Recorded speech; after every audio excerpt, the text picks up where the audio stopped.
live de TV Finance continue. Il est temps de retrouver Dorian Abadi, formateur en analyse technique, pour découvrir les market movers à suivre de près. Bonjour Dorian. Bonjour David. 3 valeurs qu'on analyse ce matin. Tout d'abord AXA en forte hausse. Exactement, 3 valeurs pour faire la suite logique des passages la semaine dernière, puisque les différents objectifs sur les 3 valeurs ont été touchés. Alors, à la fois parce que le contexte est sensiblement le même que celui de la semaine dernière, c'est-à-dire que la Bourse de Paris, entre autres, devrait poursuivre sa progression ce début de semaine, puisqu'il y a des informations qui continuent d'évoquer la proximité et l'imminence d'un accord commercial entre les États-Unis et la Chine.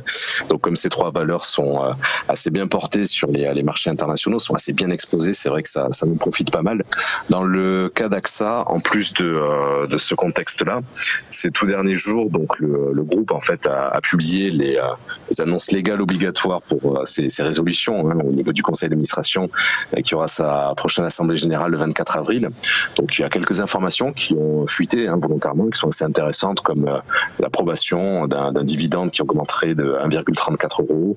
Et c'est vrai que ça apporte assez bien ces 2 éléments au niveau contextuel la valeur d'AXA. Donc jusqu'à présent, notamment la semaine dernière, on avait pour objectif central les 22,60 € qui ont été atteints, alors en particulier dans les derniers mouvements de la séance de vendredi.